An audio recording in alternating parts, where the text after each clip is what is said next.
Hello, and we're clicking for creds. Today we're here with a draft review of um, our second GLC draft. We're going to go over the Corp Draft, the Runner Draft, the decks, and see what we see. See if it's anything cool.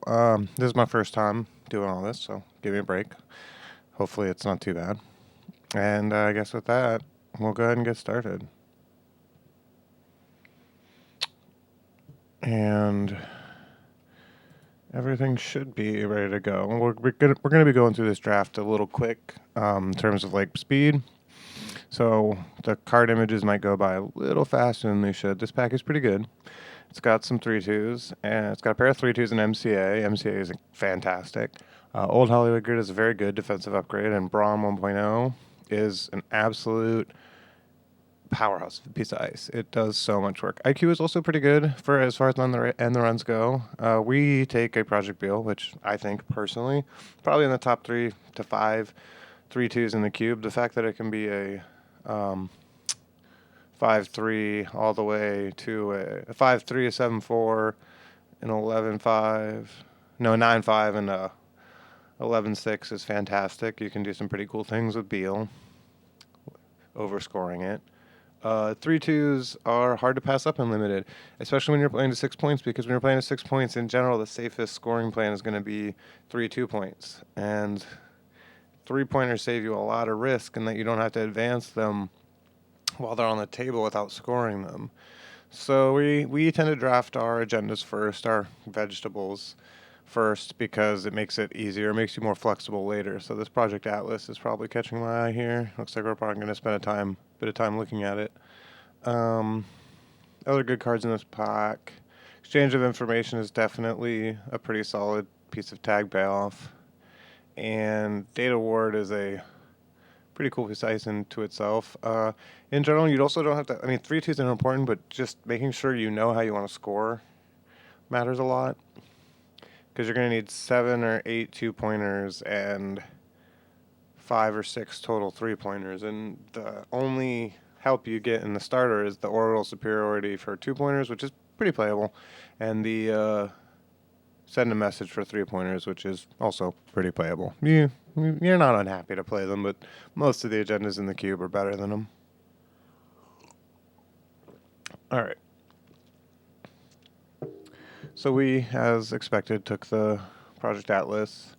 This is an interesting pack. I like pop-up window more than most, so I guess we're going to take that. I didn't really get to see the rest of the pack, but there's a lot of little things in it. I'm going to try and just watch this here recording of the draft without messing with it too much, because hopefully the idea is that I fill the space that's here. And we represent the draft pretty well. Big Deal is an interesting card. Format Carry is a pretty interesting card. We look at Format Carry, but honestly, end the runs are pretty important, so we decided to go with Thimble Rig here. In general, for the Corp, what you need is a scoring plan, money, and then end the run ice. Those are the 3 things you need to focus on, and your scoring plan can be pretty diverse in 6 points. You can do 1 3-pointer, a bunch of 2-pointers. You can do 3-2-1. You can do 2-2-2. You can do 3-3. You can do 2-2-1-1. You actually have quite a bit of scoring options in limited. It's pretty. One of the cooler things about 6 points is that it actually incentivizes more diverse scoring patterns. Maybe not more than like 7-point limited, but it's hard to say because 7 points. I don't know. Anyway.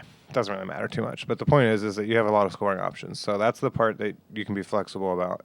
And once you know how you like to score in limited, it also makes it just a lot easier in general to figure out how you want to draft agendas. I don't in general like playing 3-pointers unless I'm going to play 39 or unless I'm going to play 44 cards, sorry. And I try and play 34 39 like the majority of the time. Every once in a while I'll play a big 3-pointer deck or something, but in general you can expect me to be on scoring 3 2-pointers. Though I also do like 1-pointers. I like 2-2-1-1 quite a lot as well. And we're going to drift towards that. Aurelia Salvatore is a pretty interesting upgrade, and tier is essentially that we probably are going to end up having a hard time playing. It's expensive, but the face check is worth it. far as card highlights go, I'm sorry, I don't really have the time to edit this. So if I did, I would definitely include card pop-ups under this image in addition to the ones of the draft while I'm talking about that card. But sadly, it is what it is. Message Chess was a pretty solid piece of tax for 5 credits. It's kind of baby toll booth. I actually like it a lot. I think it's fantastic, especially in limited. You get what you pay for, but it is a little pricey. 5 is not the easiest res, but as long as it's generally under 6, you could probably res it. The only problem with ice that costs more than like 4 to res is that you're probably not resing it early or without some sort of economic plan devoted to resing it. 4 or less is your butter zone for limited. I mean, you can definitely res some big ice, don't get me wrong, but you need cheap stuff. We're going to take a Sync Brie here, which is a surprisingly solid piece of ice. It keeps them from accessing cards, which turns out is pretty much the best part of accessing. Didn't really get to see the other cards in that pack, but as you get towards the bottom of the pack, the wheels are generally not that exciting.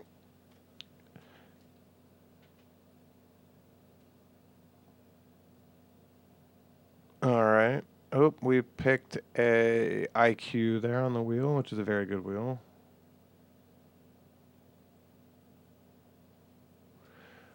And then our 9th card was, I think it was a pop-up window. I might have been mistaken there. We got gifted Neurostasis. And we're going to go straight forward to pack 2. And so pack 1 was pretty good. We got some agendas, which is what makes our life easier going forward. We don't see any agendas that we like here, but there are some definitely very good upgrades. Ganked is surprisingly good and limited. Analytic Void's hard to pass. Quandary is a very good gear check piece of ice and limited. Just paying nothing to keep him out is nice. And obviously, since he's Actors Union, straight busted card. The only downside of assets is you have to make sure that they make your centrals much more porous, so to speak, and so that could be a problem. We're going to go ahead and take the Void, because if you're going to score agendas, the easiest way to make that easier is to protect those agendas. Ideally with defensive upgrades that you can guarantee will fire, or you can put resources into to slow the runner down. And Analytic Void is about as good as that gets. There's an Estelle Moon here. That's pretty nutty. We're known to pass that. Vanilla is really nice, and we're going to take Vanilla. Regolith mining license would also be another good concern for there. It's a lot of money. Pays for you to go pretty far and limited. But yeah, I definitely like vanilla. It's also a vanilla. It's also a a barrier, which helps us. So now we have an end the run barrier, an end the run code gate, and Sync Brie doesn't end the run, but might as well.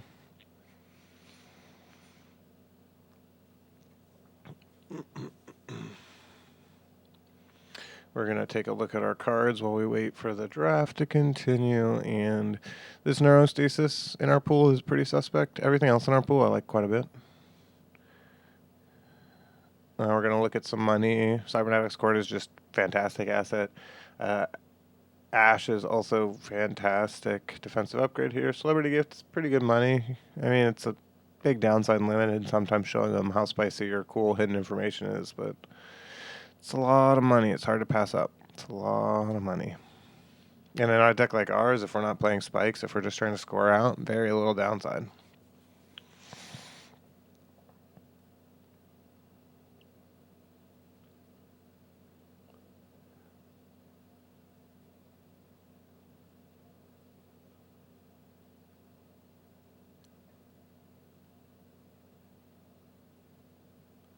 One of the hardest parts of limited is making sure you have enough money to play your cards. Even when you tailor the whole cube to it, it can be so difficult to actually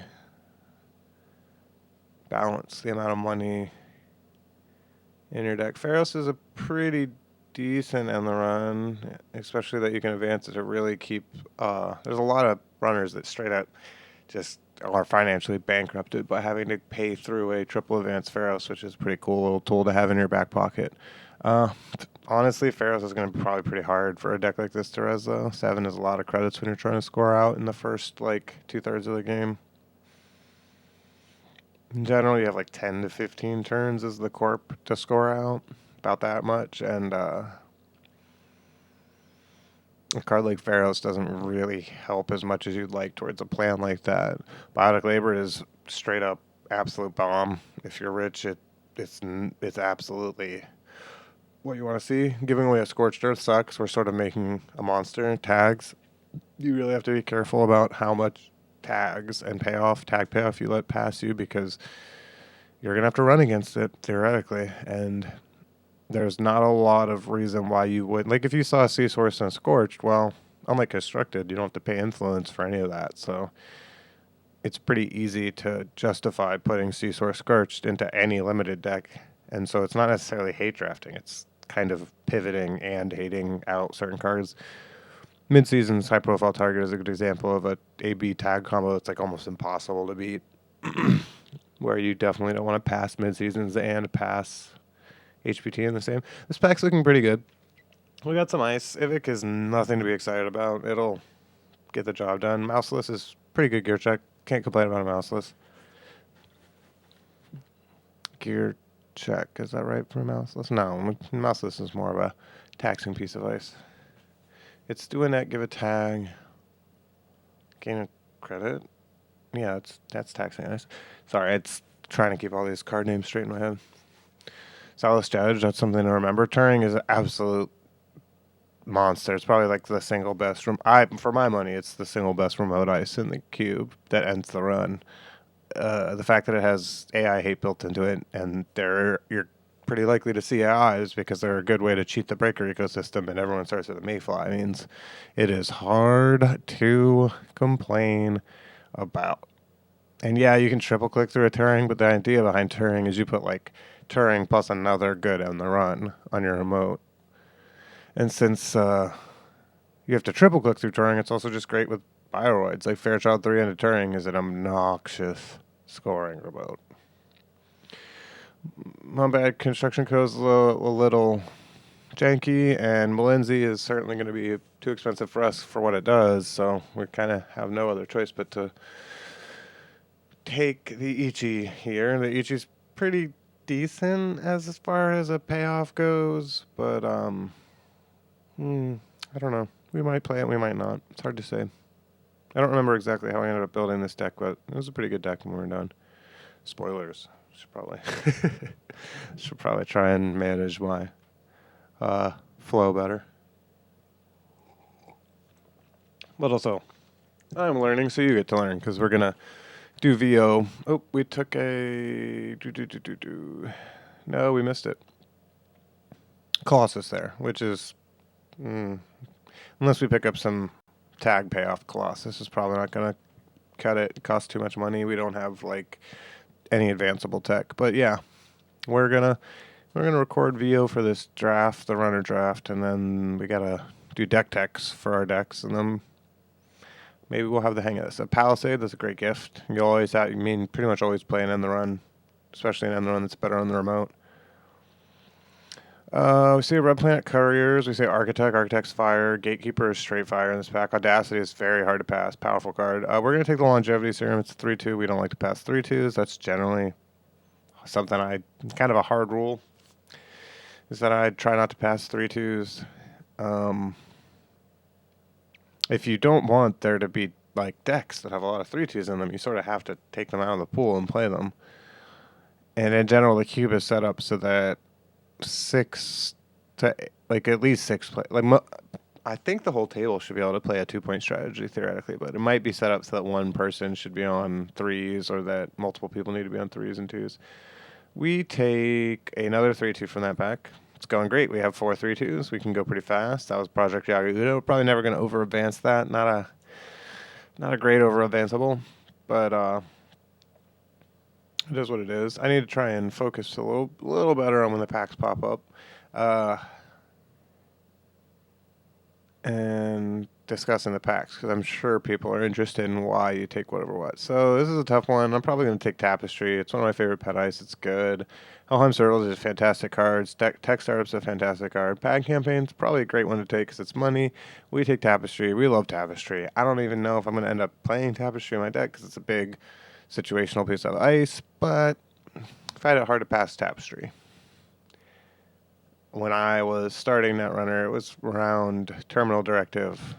I started before Terminal Directive, but Terminal Directive came out, and then I bought my Netrunner, so I started with Core plus Terminal Directive, because Netrunner's a hard game to learn, so I took like a while looking at core set cards and how to learn the core set, and then when I bought it in Terminal Directive, it just came out, and I thought it was a pretty cool set idea and set flavor, so I have a lot of nostalgia for Terminal Directive cards. Melange is a fantastic piece of the economy, though it's not necessarily the best if you're scoring out. It's pretty good for us, though, because we're trying to fast advance. Nico is hard to say no to, though. You get a card at the end, it pays you 7 credits for the pleasure. Only takes 3 turns. Like, Nico is quite nice. Melange, the only downside of Melange is it's very easy to trash, and so you have to defend it, and then usually you put it in your scoring remote. But the hard part of Melange is, like, knowing when to overwrite it. Because usually you want to, like, install Melange in your 2i scoring remote and then click Melange with your entire turn until you draw the agenda. Like, ideally, you would have a low hand size when you install the Melange, so you can click it for like 21 credits over 3 turns, draw the agenda in that time, and then overinstall it. But it is not that easy to actually enact that game plan, because sometimes you don't draw that agenda, and you have to figure out how much money you're going to need for the rest of the game, and yada, yada, yada. Blue level clearance is pretty good. Attitude adjustment is probably better in this situation. We don't have any HQ management. We take an illegal arms factory, which I love illegal. It's very, very hard to trash. You can override it to avoid the bad pub. You can just not res it to avoid the bad pub. The bad pub is not that big of a downside if you have to take it. Gaining your credit and drawing your card every single turn is a powerful, powerful asset ability. You need agendas and money to score them. What can I say? This deck's kind of coming together. So, Manogram's hard to pass up. Manogram's probably one of the better defensive upgrades in the cube. We can't probably play an archer here. We don't have any fake points or anything we want to sacrifice. As expected, we take the 4-2 because we have 5 2-pointers. We need to draft at least 6 plus the one we started with if we want to play a deck that's only 2-pointers. And, I mean, there's no downside. The only downside to playing one 3-pointer is that you have to potentially get rid of that 3-pointer or score that 3-pointer as part of your scoring plan, which can be situationally pretty unlucky. So it's a little cleaner if you don't have to, if you get to play all 7 2-pointers, because then hopefully all 7 of them are agendas you would like to score. We don't want to score our 4-2s, we want to score our 3-2s, but we're still in great hands. We end up with a Gila there. Gila's a pretty cool 1-pointer. If we want to play a pair of 1-pointers to try and score on that, that'd be cool. Full Immersion Rack Studio is hard to pass up here. Archangel would probably be better in a deck like this. But Full Immersion Rack Studio is one of my pet cards. I love it. It's one of my favorite cards. You can do some really cool stuff with it, especially in Limited, where I think it's actually solid in Limited. Like in Constructed, it's kind of a weird card, but in Limited, I think it's actually a lot of very easy to justify, and you can sort of like put a trap in Full Immersion. Like, it's easier to set up a very spooky trap server that the runner just never wants to access than that you res a Full Immersion, you install Advance like a June bug on it. Like, it's just easier to set up that kind of stuff in Limited. There's more interesting combinations. You can also just do fun stuff like put an illegal arms factory on top of your Full Immersion Rack Studio and then try and score out of that server, or like a Melange. Like, just being able to protect stuff in your scoring remote is quite valuable. We're going to take a Red Planet Couriers. We don't want to leave that for anybody else. It's a pretty bomby card. It's one of those things. Also, theoretically, if we manage to somehow get cool pieces of advanceable ice, we could do a Red Planet Couriers Biotic Beal combo, which is pretty cool. You'd need quite a bit of advancements. So Biotic, install RPC. Yeah, you need a lot of advancements. Little Engine is an absolute fantastic gift. I probably shouldn't have got that as a gift. It's fantastic code gate. We don't ever pass Astro. I think it's the best agenda in the entire cube. We didn't really look at the rest of the pack. We had a joke about not looking at the rest of the pack because in this case it's also our 6 2-pointer that we need to guarantee that we are able to play 7 2-pointers, and Astro is quite nutty. I have seen a game go where the corporation scored AstroScript pilot program into, I believe it was Biotic Astro, and then Astro. No. It was like score an Astro, a never advanced Astro, Biotic Astro, a remastered edition, and then use the remastered edition to score out another 3-2. Like, it gets out of hand when you can start a scoring plan with Biotic.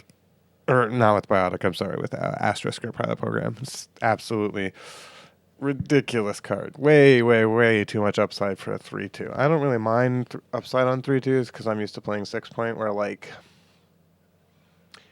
a blank 3-2, while still quite playable, is pretty unexciting at this power level. Like, you wouldn't want to take it over interesting cards some of the time, which is a bit of a problem, which is why I like a little bit of upside on the 3-2s. Ultraviolet low clearance is pretty spicy. It's a lot of card draw. Card draw is pretty important. Nisei Mark 2 is pretty justifiable here. Remaster edition is okay, but I probably wouldn't take it here. Snare, you could always play Snare Unlimited. It's pretty fantastic. Turtlebacks is not good in our deck. Sand is honestly, I think, the secret best card here. I don't believe we take Sand. I'm pretty sure we take UVC because we don't have a lot of card draw, and it's like really helpful to bounce back from a board state where you don't have cards or credits. I think there's a big case to be made for Sand there, especially in a deck like this, because the Sand in and of itself lets you score from hand when you have this many 3-2s. I was thinking I was more on like 4-2s, which is just not true. We were on 5 3-2s here, which means Sand would have been super duper good. And the downside is you just don't res it if it costs. You don't res it if you're not going to score. It's very easy to kind of get mixed up with Sand or some cards where you're like, oh, it's so expensive. But if you don't need it, you don't have to res it. Yeah, I do think that Sand was probably a more defensible choice there. But, that's draft. Sometimes you take the best card. Sometimes you take the second best card. Sometimes you take the most fun card. Not always going to be on the best. Peak efficiency, it's money. There's definitely a case to be made for guard there, and probably another card in the pack. But we took peak efficiency because it's money. I did not fully think through the fact that peak efficiency is kind of not going to be great in our deck because we don't want to res ice if we don't have to. Like, we want to score aggressively out of our 2 ice, our 1 to 2 ice remote. Or, I'm sorry. We want to never advance.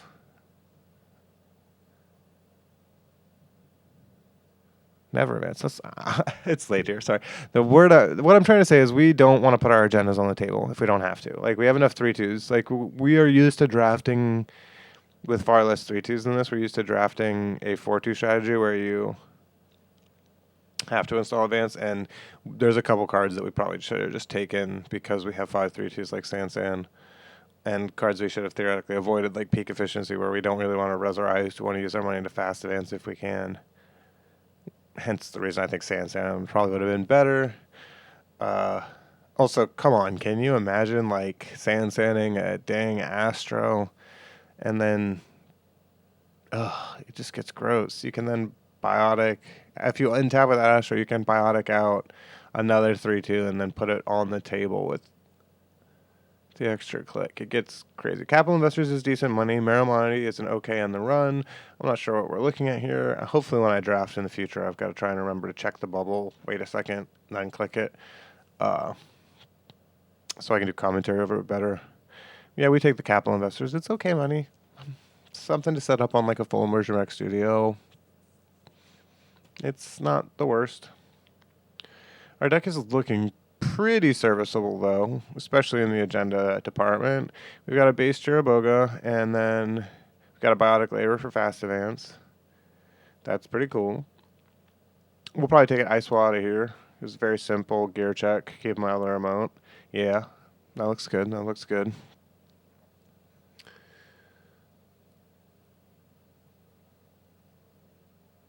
In general, with decks like this, what you're looking for are just cheap on the runs anyway. Because, like, if the game goes to, like, 16 or 17 turns, we just have no hope of scoring out.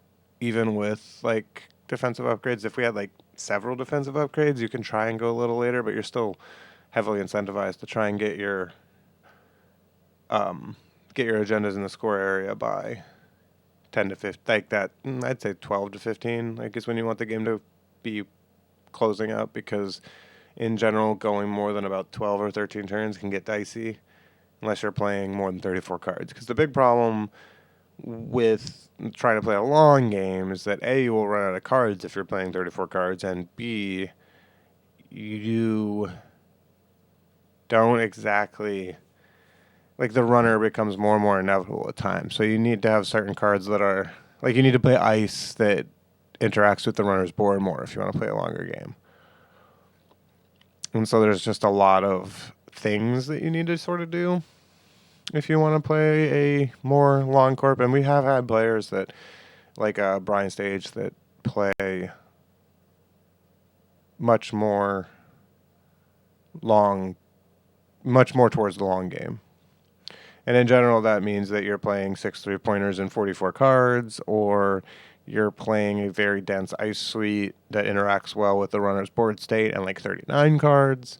In general, you can play a 34-card corp that has like Museum of History and other tools to help you recycle your deck so that you don't run out, but it is easier to play a longer game out of a larger corp. Though that isn't to say if you're playing a 34-card corp, you have to play a short game. You can easily play towards the middle. And I think for corps, it's hard to say. I don't have a lot of data on this, but right now the first 3 turns of the game seem like an impossible time for the corp to win without flatline, which I think is a reasonable conclusion. And that was it. We switched. We completed our Corp Draft there. Now we're on our runner draft, and we're going to start it on a Temujin contract. Aesop's Pawn Shop was a pretty considerable option there. I don't remember the rest of the pack. I love Temujin. I think it's a fair card in queue. Like, it's definitely a bomb, and it's a swingy, haymakery kind of card, but there's a lot of counterplay in Limited, and when there's only one in your deck, no matter what, it is a much more reasonable card to deal with. So we see Mad Dash here. It's pretty good. We see some decent breakers. Gordian Blade's okay. Red Team's okay. Wonton's a pretty cool build around. Chasuska's a pretty cool build around. Hemorrhage is also a decent build around. So I would say Gordian Blade is easily the best pick in this pack. I think Mad Dash is also pretty considerable, but it's kind of a weird card to take this early, though you won't see it again because that's just how it works. Oh, we had a frame rate issue. Interesting. For the runner draft, it's weird. You definitely want one of each of your breakers, maybe 2, money, and then win conditions or ways to apply pressure to the corp, like medium, legwork, multi-axis usually. But there are other things that aren't multi-axis that apply pressure to the corp, like milling them. You can definitely mill the corp I wouldn't say pretty reliably, but it's definitely a deck. Like Fisk, Deja Vu, Fisk is pretty brutal, especially when you combine it with like the shard that makes them draw 2. We're going to take a cleaver here. It's a pretty good fractor. There's a couple other cool things to consider in the pack, but getting playable breakers early is important. Also, I made an interesting decision with the runner cube where when I made all the ice in the corp cube singleton, I decided I was going to do what I could to make all of the ice in the runner cube singleton. That's also when I put the 3 bad breakers in the runner starter pool, so that even if you somehow end up with a really wonky breaker suite or you didn't draft a fractor, you get to play a fractor if you want to. The weird thing about running in Limited is that sometimes you don't ever need a fractor. Force Activation of Court is a cool card. Utopia Shard is a cool card, but you kind of have to be in the right deck. Reclaim is okay. I like Reclaim a lot with Mayfly if we're going to end up playing Mayfly. Ika is a pretty decent killer, but I try and... I don't want to try and avoid Ika, but like... I would probably not pick it over the other things because there'll be plenty of killers. The Arcation's also really, really good draw, and having card draw as the runner is probably more important than you would expect. So we take a Forge Activation order. We're trying to play some sort of pressure-based runner, it looks like. Queen's Gambit is a way to make money. So is Mobius. Queen's Gambit does pay you pretty decently. demo run is also pretty solid if you can get anything that allows you to get some multi-access with it. We're probably going to take Queen's Gambit because I don't really mind the downside of missing and hitting like something you absolutely don't want to advance. We do take the... Oh, it looks like we're thinking about rigging up as well, which is pretty good if we end up on the right kind of deck. We're going to take the Queen's Gambit, and then we could have also taken a legwork there. We took a Deuce's Wild, but Deuce's Wild, it's so good and limited. Like it's like everything you need. The Exposed is also incredibly helpful because, again, since all icebreakers and ice are unique, each game is going to play out pretty dynamically, which personally, a lot of people might not like that high variance. I love that high variance. And it also, once you get used to the cube, it's a lot easier. It can definitely be like if you're expecting duplicates or like you're expecting all the breakers to be good, your expectations are definitely going to be wrong. But I've tried to include the most playable, most good breakers.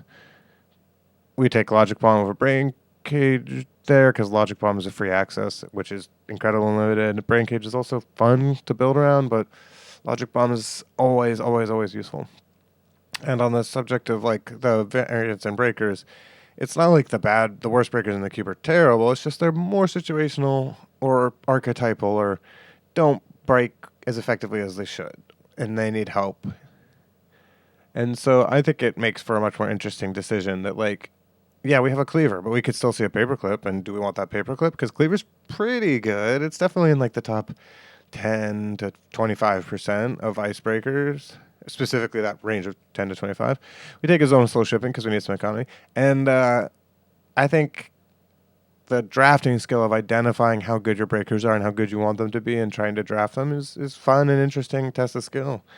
Sometimes you end up with like what you consider to be the three best pieces of ice interaction in the game. Sometimes you just play a Faust deck. Sometimes you play 3 AI. Sometimes you play 9 breakers, and you just play the breakers that you need. We'll take a Refractor as a gift here. We got a Tread Lightly before that, which Tread Lightly is interesting card. Sometimes, I mean, it's a Punisher card, but also... I don't know. It's a very interesting card because if you play it correctly, which it goes well with our econ denial strategy that we're trying to go for. Tread Lightly is a pretty useful tool to have. So now we're on to pack 2. We are going to take a look at the cards here. Carmen's okay, but we really wouldn't want to first pick it. Guinea Pig is okay, but we're not... Trashing your grip can be hard, or playing all the cards from your grip can be hard. Clone Chip is an absolutely fantastic card. Light the Fire is a pretty useful utility to have. Bank Job is a lot of money, but sometimes can be a little awkward against certain decks. But Bank Job is quite a bit of money. Looks like we're thinking about Carmen. I wouldn't regret taking Carmen, but we did actually snap the Bank Job there, which is, 8 credits for 2 clicks is pretty good. Pretty good. Now, asterisk, Bank Job, but... is what it is. I'd defend that pick. I think most people, myself included, find the runner much easier to draft because it somehow feels much more straightforward, which is interesting. Also, I've got a lot of interesting... Well, I think the gut feeling for my cube is that the Corp is a little more favored, or it's a Corp-favored cube, but it's actually, statistically speaking, and that could totally change over like the next 200 games, a runner favored format by just a hair. It's right now, I think it's sitting at 51-49. We're going to take a second FAO. There's a bunch of good cards in that pack that I could have taken. There's quite a good bit of multi-access. I'm not sure having a second FAO is good here. At some point with a deck like this, you need to make sure you have ways of keeping the Corp's money down. And while FAO, I guess the idea is that the first FAO decreases their economy, and the second one is more likely to trash a piece of ice. But when drafting a deck like this, the vamps or the things that allow you to keep the Corp's money down, the diversions of funds, I believe Embezzle. I might be confusing the card name there. But there's definitely a lot of cards that you would want to have before you invest too much in the other one. Echelon is an absolutely fantastic killer. Morningstar's $1 billion, but decent. We're going to absolutely snap off Echelon because now we have a set of icebreakers that is more than playable. We would much prefer to have a better decoder than Gordian Blade. It's a little pricey, but it's not bad. And Cleaver is, I'm totally happy with it. Again, I think it's quite close to the top of the list without being at the top of the list. Excuse me. The runner draft is going okay for us right now. We don't have anything too exciting outside of Temi J. The runner side, there might be, I feel like the runner side, there's definitely some more bombs, but the bombs are a little more situational on the corp side. And that, like, I would consider wild side to be pretty bomby, but it's not necessarily a home run all the time in every deck, because if you don't have a way to get rid of the wild side, it is a huge liability in the late game. So you kind of sort of need other cards to make the wild side as saucy as potential. Ideally, like a pancakes, We're going to take a super corridor here. It's an okay console. Well, it's a great console, but it's 4 credits, and you have to play a mini game to make more credits. And if you can get it, if you're doing the super corridor thing, it's a fantastic console. But if you're already broke and having a hard time setting up the super corridor, it can be really awkward, like really awkward. But we are kind of close to our typical runner. Typically, when we run, we play a lot more diversity on the runner side. Well, I kind of play anything, but I absolutely love, like, I guess you'd call them, like, degenerate run event decks. Like, I generally favor aggressive decks that are trying to poke at the corp starting from click 1, but specifically, like, a deck that can save up a bunch of resources and then, like, DDoS, like deep dive you or something like that. I love a good DDoS deck. I love a little baby dipe. Like, I don't think there's any, like, super big diaper style deck in the cube, but there's definitely, like, a baby diaper where you can, like, DDoS some stuff. And I'm also trying to find space for false echo. It's hard to, even when you switch to singleton or near singleton, it's very hard to fit as many runner cards as you want in your cube. We took a Keiko there. It's great on Mew. Keiko's probably one of the best, like, hedge consoles you can take if you don't know where you're going to end up, because sometimes for certain decks you really want to keep that Stargate installed. And most of the time for a lot of decks you're fine with juggling the 4 MU you're given at the beginning of the game. Divide and Conquer is a pretty good run event. There's not anything else really exciting in this pack. Divide and Conquer is a little expensive for what it does, but it has lots and lots and lots and lots and lots of synergy with other cards. So if you can definitely get any synergy with it, it's well worth it. It's one of those things where if you have no synergies with it, you don't want to sideboard it, but you might anyway if you have better cards. Nyasha is a pretty cool card. We'd end up taking it over HQ Interface. HQ Interface costs 4 and is a huge commitment. Nyasha is R&D access, and R&D access is, I think HQ pressure is just as good as R&D pressure, but I think you would want R&D pressure before HQ pressure. It's tough to say. Yeah, it's tough to say, but I like Nyashi a lot. Nyashi, I hope I'm saying that right. Labor Rates, Chopbot, Cradle. We'll probably happily take the Labor Rates here. Chopbot's a cool card, but you definitely need a more typical kind of deck. And we take the Labor Rates because recurring some cards is pretty cool. It's a good hedge, so it's also just good utility in case you take some damage and you lose, like, your only breaker. You can Labor Rates it back and hopefully not have some action. We're going to take Light the Fire over Marathon. Marathon is okay, but it's more useful against acid spam, and our list is already looking like it's going to struggle against any list that goes sideways. So we're just going to lean in. And we'll be gifted a Patchwork here, which is a pretty good console. It's hard to use unless you have a lot of events. It's very good in the event deck.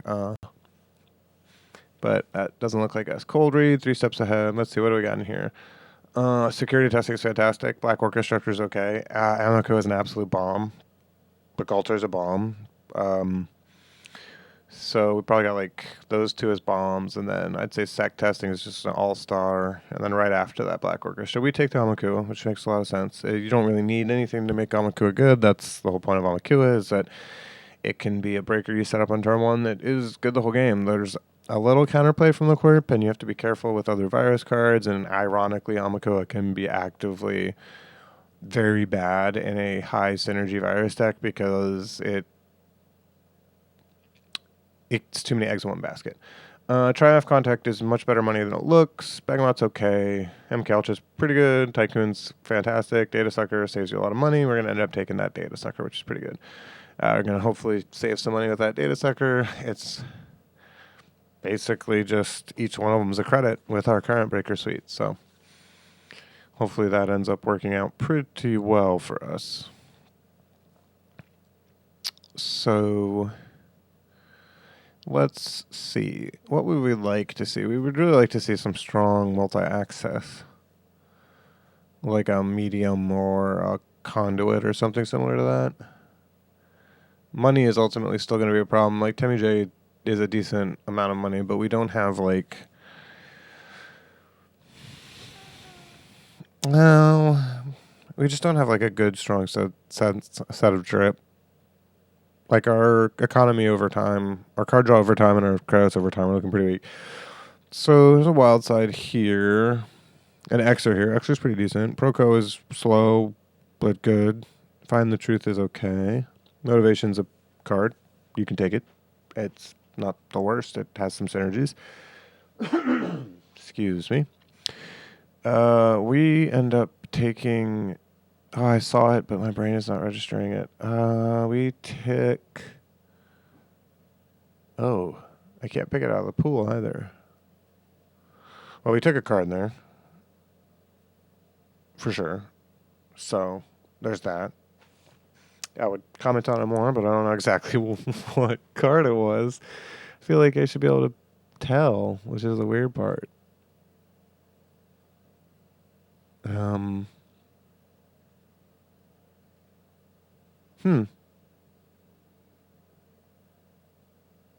Interesting. Now, just now, by the way, right now was when I thought, oh, I should hover over the cards I have in my pool all the time. I should just be hovering cards all the time. If I'm not hovering cards, I'm going to be doing the commentary at the service later. And somebody was having a challenging pick, which gave us the time to do that. So, Emergent Creativity is a fantastic card, fantastic tutor, cost reducer. It's good. Virtuoso is good. Caddy is great. But Conduit is a win con. It's a little slower than we'd like, but you can't complain. And I believe Conduit is probably going to be a little more useful than Caddy. It's hard because with Future Sight, I think Caddy might have been better there, but I still don't know, like, quote unquote, objectively. Like, that's the thing. If I was stand by not picking Caddy there. Fisk is a pet card. I absolutely love it. It's actually quite good and limited. Like Fisk, Deja Vu Fisk is a way you win games. I'm not being funny. Like, so we end up taking the Fisk. It's also card draw for you, which is great. It's also important to remember that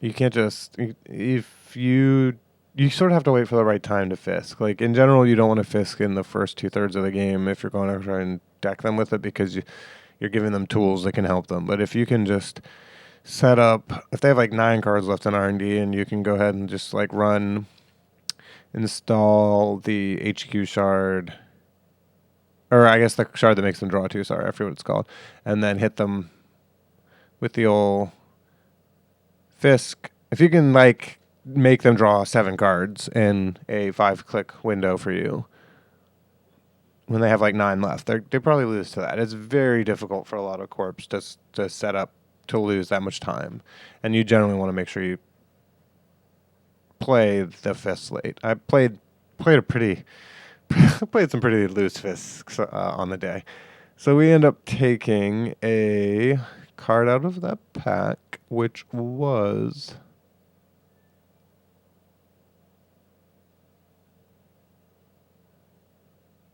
the Fisk. Was that still the Fisk pack? Oh, no. We took Xanadu, I believe.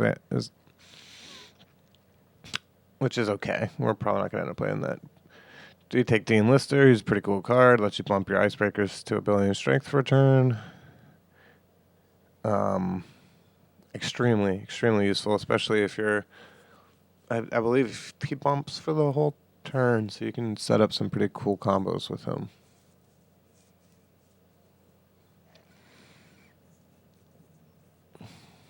Oh, Here we go. We got 3 cards left in this pack. We're not going to take a Demolisher. Take always have a backup plan, which is actually better than it looks, but still has some really awkward interactions, like where you have to slam into an ice twice that just sucks. And then sometimes it's basically inside job. You know, like against a vanilla, it's just inside job. But against like a vanilla that has anything obnoxious in front of it, it's like, Pam even Eden Shard. We're going to take the Eden Shard because the Corp draws 2. Eden Shard is the name of the card. And we're trying to set up that Eden Shard, Fisk, labor rights. And if we hope we see Deja Vu or something like that. That's the real thing that makes the Fisk deck shine, is the ability to get your Fisk back. Because if you can Fisk and then Deja Vu, Fisk, and then labor rights, your Fisk and your Deja Vu, and like the Eden Shard, then the Corp kind of just has to roll their eyes and wish. So we're going to pop the next pack here. It's a good pack. We got Silchip, we got an SMC. Those are both fantastic. Tapworm is a great card.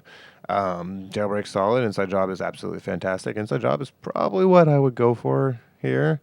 And we're looking at it. There's some stuff up here. When we take the Inside Job, I think you could easily justify taking SMC or Tapworm. I think there's probably a lot of great cards in that. I don't know if I would consider any of them bombs, but they're close. SMC might just be a bomb, and I'm probably undervaluing it because it does nothing by itself. It's as good as the other cards in your deck. But yeah, SMC is probably a bomb. I'm not in a deck that's like super duper good with SMC, but honestly, SMC Amakua, second copy Amakua was pretty good. Yeah, I think there's a lot of defensible picks in that first pack there, and I think you could probably just go a lot of different ways. So we're going to keep looking. We got a falsified credentials and a crowdfunding. That's pretty good. Stem dealer is not too bad, but we're not kind of in the right spot for it. Gas Cradle is a fantastic decoder. We're going to take a look at our ice-breaking suite. Oh my god, I got everything we need, so we don't really need to worry about those icebreakers. So we're probably going to take the crowdfunding, actually. It's drip, it's card draw, it's kind of what we've been looking for. And ironically, I think crowdfunding's totally fine and limited. As a singleton card, I don't even think it's a bomb. I think it's just good trip, fair trip. Like you get 3 credits and a card, and you spend a click setting that up, and then you also spend 3 clicks to reset it, and like you never get that 3 crowdfunding stuff. But even if I had multiple crowdfundings, unless they're overlapping in the same deck, like crowdfunding is one of those weird cards where like I think it's totally fine and limited, and I think constructed and the consistency of constructed is what break it. Also, like the ability to make easier runs. Aesop's pretty hard to pass, especially in a deck like this where we have a lot of little junk, and like specifically we have this wild side that we would like to get out of. We don't have the greatest Aesop's deck, but like again, playing a wild side with no way to trash it is very, very sus, I guess I would say. I don't even know that I would do it. It's tough because like losing that click every turn, like especially once you're not drawing anymore, no good. But having Aesop's in our deck lets us trash out of the wild side. And also we have a couple things that are worth selling to Aesop, bank job synergy, so forth, so on. Friday Chip is okay, has some cool interactions. Counter surveillance is pretty spicy, but not for us. We take the Friday Chip. I believe there was some interaction set of interactions we were trying to track down and set up with Friday Chip, but I can't remember it. Maybe we were trying to wheel to consume. Maybe we were just trying to make Conduit better, because if you trash out of R&D, you can get Friday Chip counters and put them on the Conduit. Not too sure, but Friday Chip is a pretty solid card. Obelisk is spicy. It's funny that both Penumbral toolkits end up in this pack. We would absolutely be happy with a toolkit because it's pretty good with Aesop. You can use the first 3 credits. Solid. It's worth 6 credits. That's pretty good. And if you just don't do anything, I think toolkit's a great limited card. The fact that it says stealth on it, totally ignored. I think it's a great card. The fact that it says stealth on it, it's nice upside. I think Null Signal is much better at designing fun and interesting stealth cards than FFG was. And I mean, I think FFG was better than WotC for what it's worth, because stealth and loud and stuff is weird in ONR, but Null Signal is definitely has learned from FFG's stealth faux pas or stealth lessons. I don't know which one to call it, but it's pretty much like all the stealth cards that NSG has made. Even MU Safecrafter. Our deck is kind of coming together. We have a lot of ways to ignore our single ice and like sort of be aggressive, but we don't have any like pressure, any like real extreme pressure. Like Conduit is a tool, and if we see it early and set it up early, it's great, especially if it's hard for the Corp to purge, but you never know.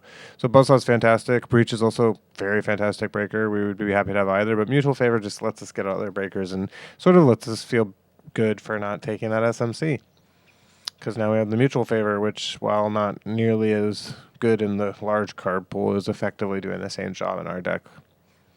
We don't really want to set up.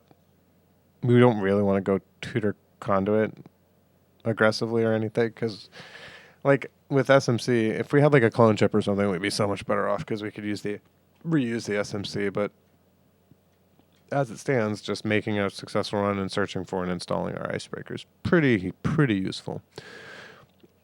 We're going to take the algo trading here. I believe it sells. We might have taken the net ready eyes. No, we took the algo trading to theoretically sell to stop if we play it. Algo trading is actually probably a lot better than you think it is. I've seen people make a lot of money off algo trading, surprisingly. Runner just has it easier. Their stuff sticks around. Tapworm is a fantastic card. We shouldn't be getting it this late. We're happy to take it. We don't have a lot of viruses, so we're not really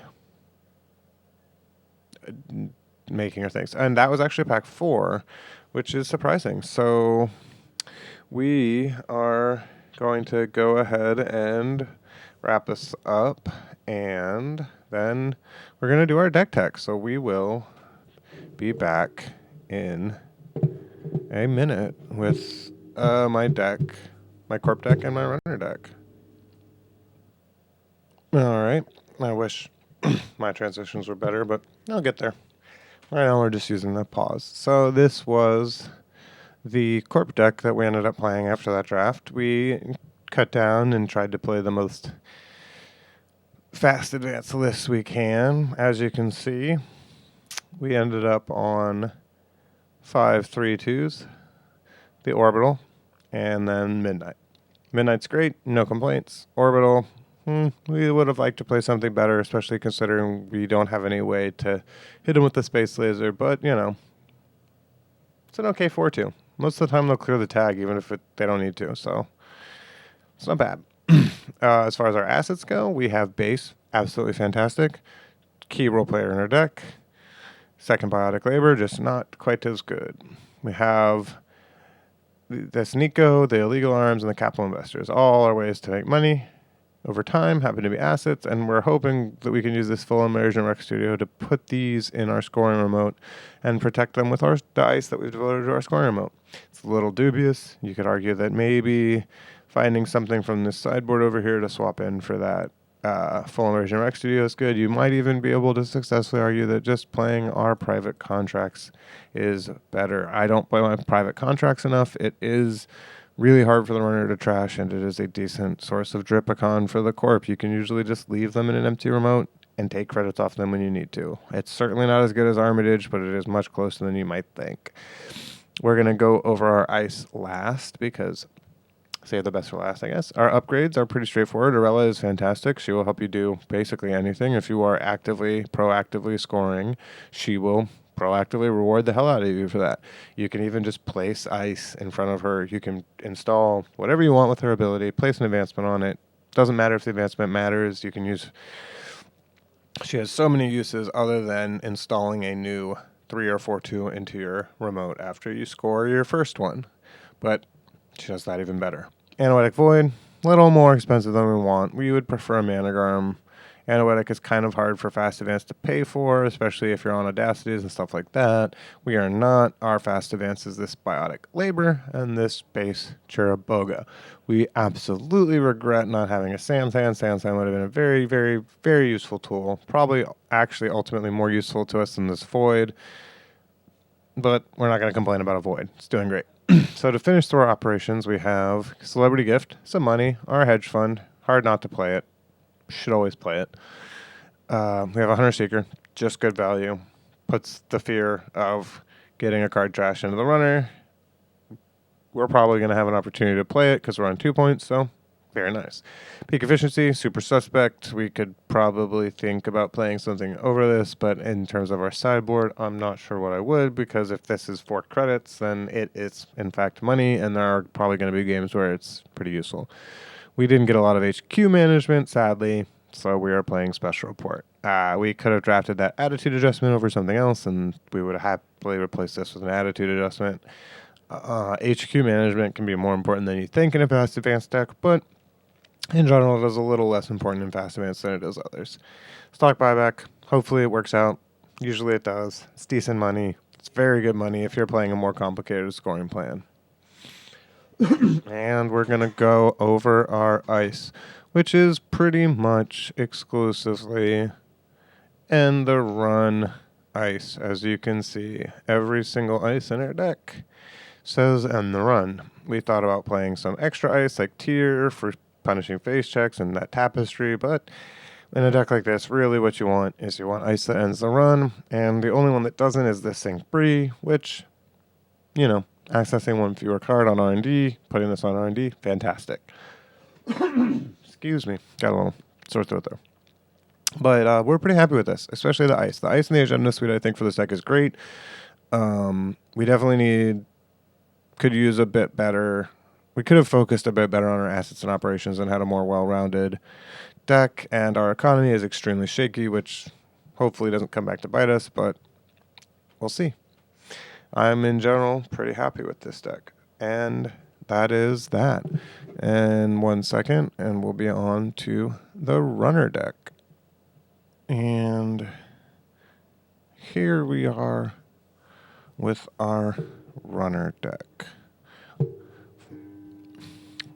Our runner deck ended up being pretty mediocre, I would say. Maybe like slightly above average, maybe. So our breaker suite, which is what I generally start with the runner, because it's kind of the easiest place, is it's a Cleaver, Revolver, Mayfly, Amakua, Gordian Blade, Echelon, which is pretty good. I'm pretty happy with our breaker suite. The main problem we're going to have is finding enough money to repeatedly interact with the Corp, and the fact that we've got this kind of like HQ or this decking strategy of making the Corp draw too many cards in the late game that is not very well supported. We were playing this Fisk and the Labor Rights and the Eden Shard, but unless it lines up very well, it's not going to be that exciting, and it can be risky to just draw the Corp cards. Aesop's is here, but it's not well supported. It's just sort of a way out of Wildside. If we draw our cards in a very efficient order, then we will have a good time. But ultimately, I think a deck like this is much more... It generally is weaker than I think it looks because it's very, very order dependent. We don't have strong access to our breakers. We don't have strong ways to bypass ice. Like we have this one inside job, but that's really it. We have a Logic Bomb, but Logic Bomb is kind of... It's a very good card, but it's kind of sort of like only useful for one very specific type of access. And it's like not... It's not the same pressure as like an inside job is. I don't know how to put it, but in general, we don't have a strong economic plan. We don't have a lot of powerful disruption.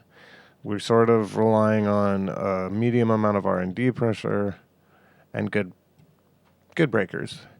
Hopefully, we draw our cards in order. We draw Damage and Contract and Money early, and Aesop and Wildside early or whatever. But we will see. In general, this is what I would consider to be a failed runner draft, but not quite like a train wreck or anything. Like, it's very middle of the road. Like, it's a failed draft in that I wanted to play. Like, if I had seen a Deja Vu, I would be much, much happier about this deck. And I also probably would have cut it down to 30 cards if I had seen a Deja Vu. It's very hard sometimes to get your runner down to 30, but you almost always want to get your runner down to 30. Unlike the Corp, it's a lot more straightforward. With the runner, the less cards, almost always the better. There are probably a couple corner cases where you have like say if you had the 32 most powerful cards in the cube, maybe then you play 32. But I think for most of the time as the runner, you probably should be trying to get as close to 30 as possible. Shouldn't guilt yourself about it. If you're playing less than 34 cards, statistically, I'd say you're doing great. Because in general, it's the 34 plus card runner decks that really punish you. If you're playing 31, 32, maybe 33, it's not so bad. But if you're playing 37, your runner deck is going to be really inconsistent. Unless you're playing like 12 breakers and breaker tutors and stuff, you're definitely paying a price for that deck size. But that's about where I would put us. I would put us at a very average to below average runner deck that would be better if it had more synergy. And now it is time for the replay reviews. Let's see you in the replays. All right, and here we are at our first match. And our first match is me versus Ixoran, or is in the draft. And this is going to probably be a bit of a game. Ixoran, I believe, wasn't sure we were playing to 6, and they're very new to the cube, so we're going to ice R&D. Or, I'm sorry, Ixoran is going to ice R&D and ice HQ. They're just putting something on the central servers to keep us off. They're going to click for a credit, and we are going to install our data sector and start to get some counters on it just in case. Mostly we want to set up for this mutual favor. Our opening hand is pretty decent. We have a conduit, and we could use that to apply some pressure. It's not bad. We go ahead and get a revolver here so that if we face check a killer, we don't have a bad time. They draw a fetal AI. They put it on the table. And then they put a gene splicer and start advancing it on the table. It would probably be bad if we ran either of these, though the gene splicer obviously would be nice to diffuse. We are instead just going to put down an Armitage code busting and click it for credits. We have no patience to check. Usually we take the check, but we really didn't feel like we had the time. They're going to put a second ice on HQ. It's going to be a congratulations. For us, it looks like they have a very, very spooky defense, and they're going to start slowly advancing this gene splicer. We install the conduit, and we are good to go. They res Fairchild. We're pretty pleased with this because it costs us pretty much 2 credits to access, and so we are going to start setting up our conduit. We go ahead and pay through the Fairchild, and then we see not an agenda, and we start charging up our conduit. So between conduit and Armitage code busting, this Fairchild is not going to do the job. They're on hard-hitting news, which is an extremely spicy way to dump a lot of tags on the runner, and this swordsman is not going to do them any favors, really, depending on how this game goes. We go ahead and see a City Works project off R&D and get half the agenda points we need to win. We're pretty happy with that. They reverse infection us, which trashes a divide and conquer from the stack. And then they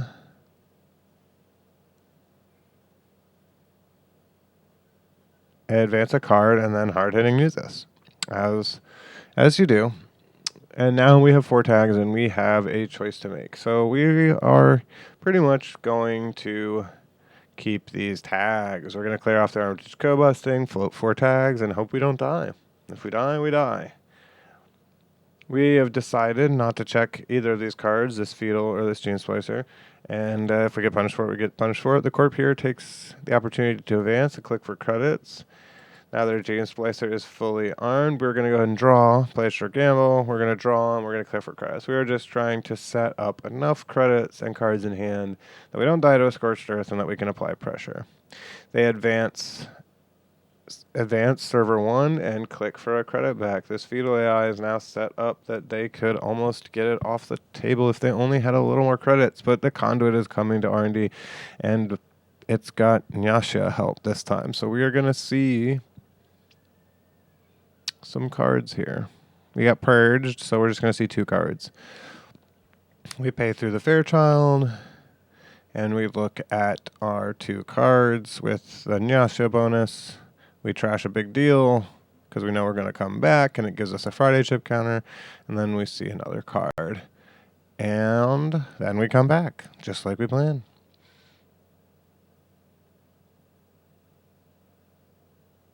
And then we realize we don't have enough money to break Fairchild, and so we say, do you mind if we click for a credit? They say, yep, because they're nice, and then we pass. They go ahead and red level clearance for 2 free credits without a click, and then they advance, and then they click for a credit. So now that fetal AI is set up to be scored out, and they have a Gene Splicer good to go as well. They go ahead and plop that ice on R&D, which costs them a credit. I think they could have overwrote that Fairchild, but really they don't want to res it, so they're just trying to dissuade me. I go ahead and draw, click for a credit, and we go ahead and make our conduit run. They don't res, because obviously they can't, because it's a swordsman. We go through this Fairchild for 2 credits. They drew a degree mill, and so theoretically there shouldn't be a whole lot of points floating around. Let's see what we see in R&D.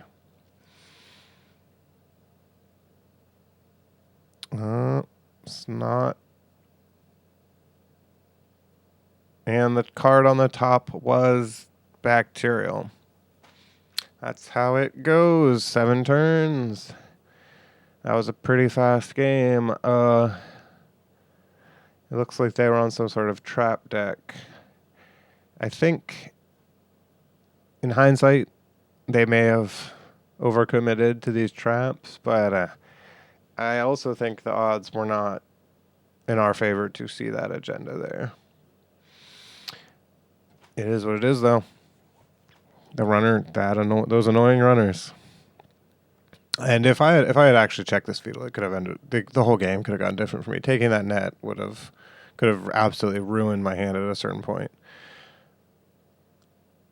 Onward to game 2, where I get to Corp. And here we are for round 1, game 2 for me. I'm Corping this time, and is running. They look like they have a hand. The source is really good against us. That's obnoxious. I'm not sure I would keep this hand, but there's nothing wrong with it. The source is pretty good. And over here on Corp side, I am not too pleased with this hand. There's no agendas, but there's also not enough ice to protect our centrals. And if we don't draw ice, we are going to be in a pretty poor position. I'm going to be curious to see if I mulligan. And in fact, I mulligan. So does the runner. The runner mulligans into the source plus money. Seems much better. We're going to go ahead and plunk down our IQ on HQ. Put an eco campaign down, and also put a base down. It might have been wrong to put this base down. After playing this deck a bunch, letting base get trashed was a pretty poor mistake. We should have also considered protecting R&D, but HQ is very sensitive, and so we're just kind of relying on R&D to protect itself here. Hopefully, it's not a steal or trashable card on top. It's the best we got. Looks like it wasn't, and we're going to draw it. First, we'll res our Nico, then we'll draw Hunter Seeker. Absolutely happy to see that. We'll click for a card because we would really, really like some more ice. That Syncbri is quite nice on R&D. And then we're going to go ahead and click for a credit because sometimes you need to click for a credit. The runner is going to Armitage and then Red Team Archives. They're making sure they have enough money to get them through the game.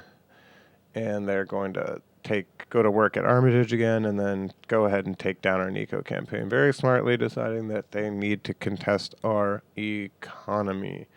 We don't really like that. So we're going to click for some credits here because we don't have anything to make money.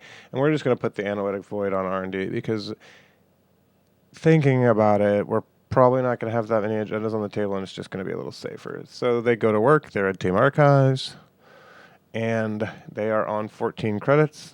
They choose to draw up to grip size of 5, and are starting to see some breakers. We go ahead and use this to pop this opportunity to pop base and score this project Beal out of our hand. That base might not be safe for long. They'll certainly trash it if they see it, and we're just going to go ahead and take that opportunity to get this project Beal out of our way.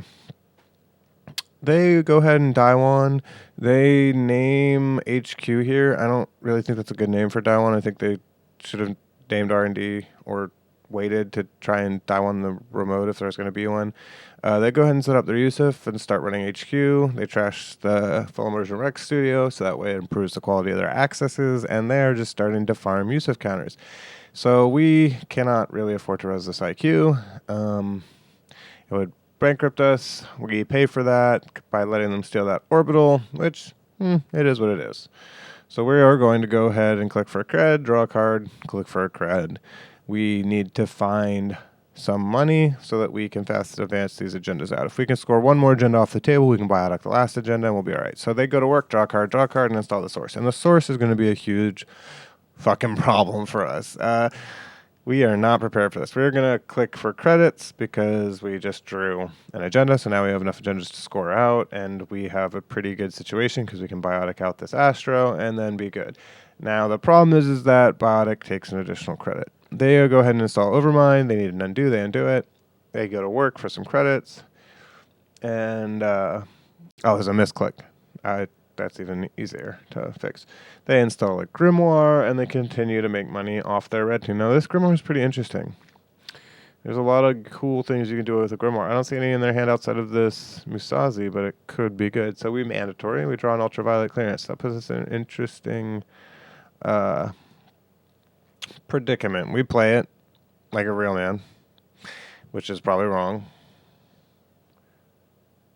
We install a Palisade on the remote because the source is totally messing up all our plans. We were just going to biotic out an Astro and then use the Astro to get the Yaga Uda, but the source is absolutely throwing a huge wrench in our plans. The source is actually one of the better pieces of tech in the cube because it's kind of just generally good, but it's absolutely backbreaking for lists like this. We go ahead and discard down to hand size. We go ahead and discard Project Yaga Uda like a spicy person, and Little Engine, even though it's real good, we've accepted we're not going to res enough ice to make money off that, and that's the way it is. So now is going to draw some cards and then put down Career Fair down a Utopia Shard for 4. Realize that they've misread the card and back up, which no problem. Everyone makes mistakes unlimited. And they're going to figure out what they want to do with their last click, which is going to be to run archives.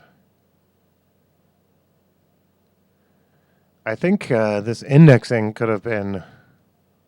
Well, I mean, I have the upgrade on R&D. They probably don't want to... So they've drawn Mayfly. They put down a Hades Shard. They're kind of set up. I thought they were going to access the Project Yaga Uda there. They don't. We...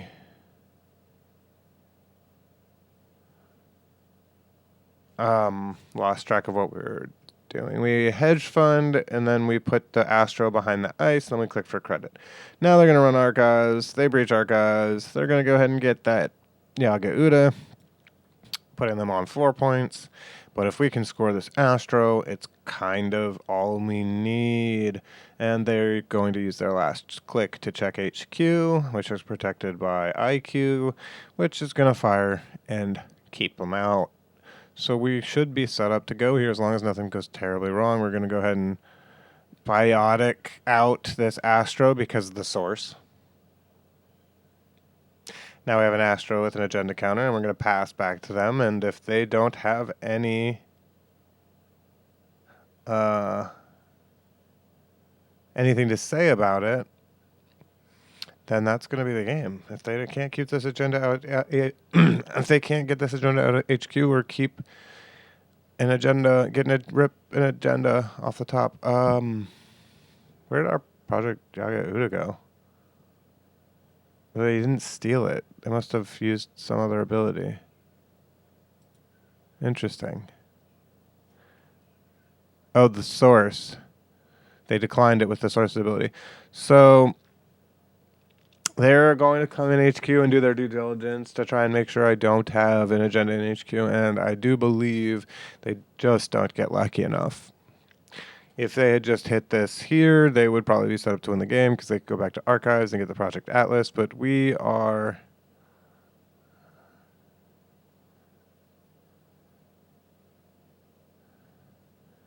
going to go ahead and get even luckier because we go ahead and ask them if they want to pop the shard. The shard could have hit this Project Atlas out of hand. They basically had 4 accesses out of 5 cards, 4 accesses on a 1 and 5, and then, or 2 accesses on a 1 and 5 and 2 accesses on a 1 and 4, and they just didn't see it. Them's the breaks, them's the beats. I think, honestly, they played very well. We played kind of sloppy. The source is really good against us. And if they had just gotten ever so slightly luckier, I think the game would have absolutely been theirs because this 3-2 I discarded is a problem. But that is what it is. So, interesting match. Little faster than I would have expected, but onward, eh?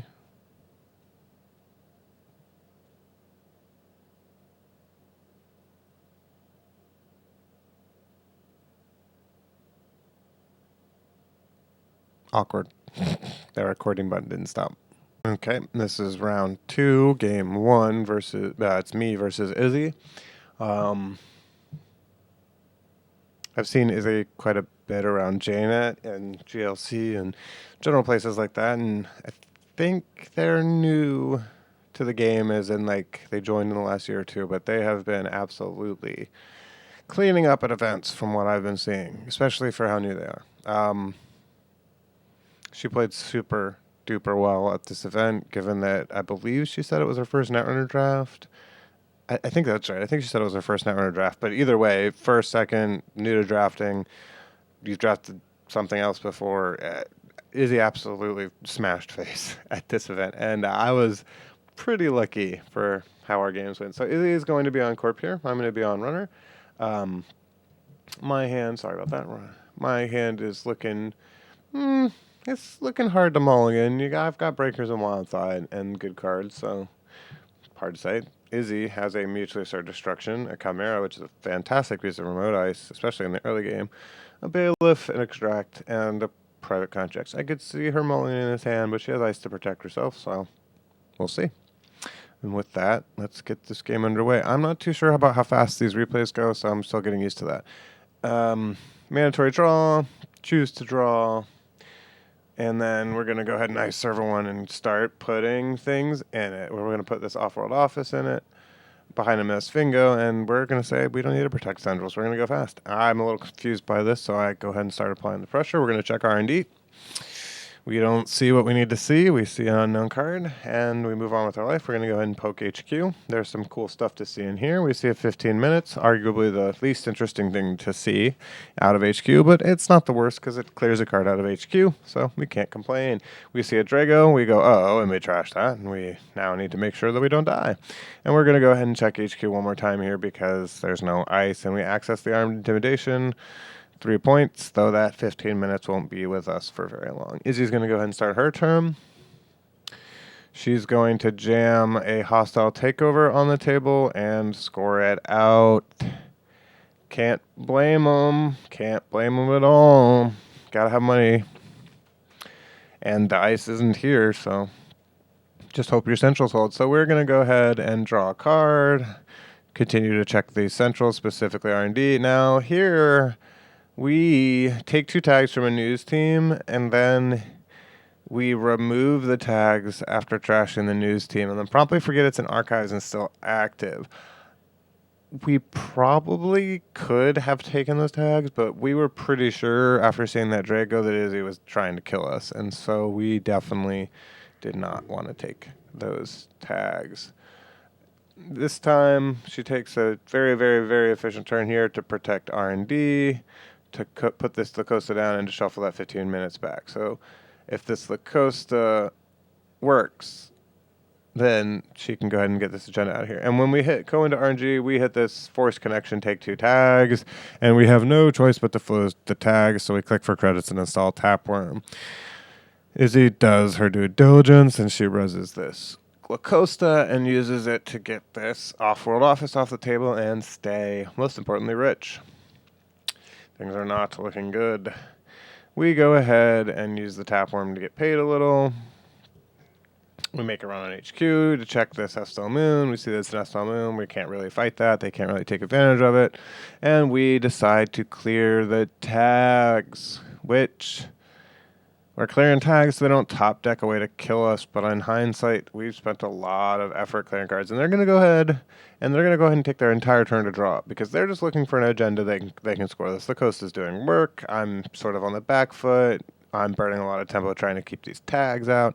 And we're going to go ahead and start our turn, gain some money from Tapeworm. We're going to play this Deuces Wild, and we're going to expose the Afshar, and we're going to go ahead and check HQ since they drew up. And then we're going to install Wild Side and click for some credits.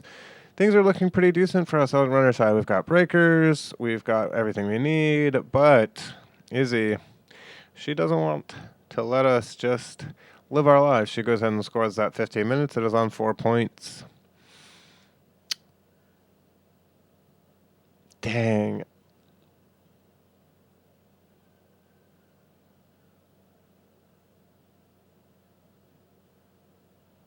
We're going to go ahead and keep the HQ pressure up because logically we're hoping that they draw an agenda. They're clearly trying to draw an agenda to score it, and if we can get it out of HQ, then we'll be a lot better off. Losing that 1 point sucked. We're going to go ahead and take time to put down Logic Bomb. That way, if they try and keep us out, we can at least go through a server. They mandatory, they click for a card, then they're going to start putting down ice. Izzy goes ahead and ices up HQ. And, oops, that ice is going to be guard on HQ. Pretty good. I'm going to draw up, install Armitage Crow Busting, and start going to work so that I can have the economy to deal with this. Izzy top decks a Clone Retirements. Pretty good. Oh, Vitruvius. That's also pretty good. How are we going to do it? We're going to jam Vitruvius into that Lacosta. Click for a credit. Click for a credit. We have 10 credits, and if they don't check this Vitruvius, and if we don't check this Vitruvius, we're out.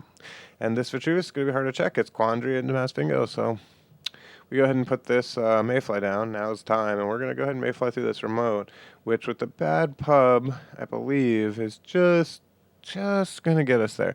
So we're going to go ahead and go through that Quandary, break it, this Masvingo. It's going to pick up and end the run, and then we're going to break it. That's at the end of our Mayfly. Lacosta's probably too expensive for us to trash, but we might end up trashing it anyway. We'll see. Do we trash it? Well, first off, we still have Vitruvius. Delightful. We're on 4. And we do trash the Lacosta just to try and minimize the chances that we get blown out. I think, honestly, I made pretty bad trash choices this game, but we'll see. Izzy's going to top deck a card, a Victor 1.0, and she's going to score this Clone Retirement and clear her bad pub, earning that Hostile achievement. Anytime you score Hostile into Clone Retirement Limited, you just get an achievement. It's great. You get a bad pub, you lose a bad pub. It's a pretty cool interaction. And it actually ends up, I believe, making a difference, or it certainly ends up adding up. We're going to go ahead and install ASOP and click for credits, and then go ahead and discard an inside job because for some reason we don't think we're going to need it. Oh, yeah, because we have all our breakers and conduit, and so we're just going to plan on interacting. Izzy... let me pause this. Izzy goes ahead and draws with Predictive Planogram, and then off of that she draws Breaking News, Scorched Earth, and I believe the Bailiff, and she ices R&D because that's where the rest of the game is. And then I believe discards a card, and now if she untaps with this Breaking News, that's it. And Izzy's deck is fucking sweet. She has 4 2-1s in it. And a bunch of 2-pointers. It's absolutely fantastic. I thought for sure I had more time here. I was like, they're on 5 points. They've already seen 3 2-1s. There's absolutely no way. I don't need to check HQ. Even if I wanted to check HQ, it wouldn't have gone so great for me. But the point of the story is that nope, get got. She Mando's a Spin Doctor. Absolutely great card. Man, her deck is fantastic. And she's going to go ahead and install Advanced Advances Breaking News for the win. 4 2-1s, folks.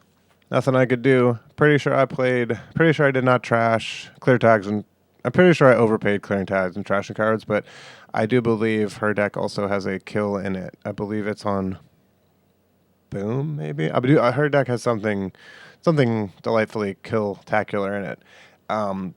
But play the game great, score it out, has a brilliant agenda suite. And sometimes you just get outplayed. And so now I'm going to be corping game 2. This is game 2. Let's look at these openers. So I open on an Astro with pretty decent ice. Only downside of this is that Midnight Arcology, but we start on hedge fund and 2 ice. Can't imagine I'd ever mulling in that. It's a great hand. We're going to go ahead and look at Izzy's runner hand. She's starting on Rizeki and breakers with a Rogue Trading and a Cyberdelia. Cyberdelia. It's a pretty cool little trip. So, yeah, I think I'd have a hard time mulling that myself. Let's see how it goes.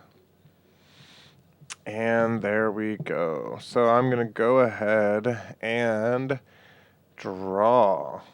And then ice, R&D, and hedge fund. And I don't necessarily agree with this. I'm not sure why I played it this way and not double icing.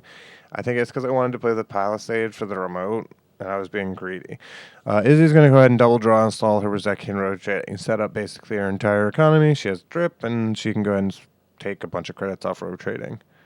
I don't know it yet, but Izzy is on a light tag new theme, and so I'm going to Celebrity Gift, reveal my whole hand, and Ice HQ, which is about as good as you can hope for. I'm very well set up here. Both the ice I have on HQ and R&D are going to keep the runner out, and Izzy's going to go ahead and take her 4 clicks to gain 12 and take 2 tags off Rogue Trading.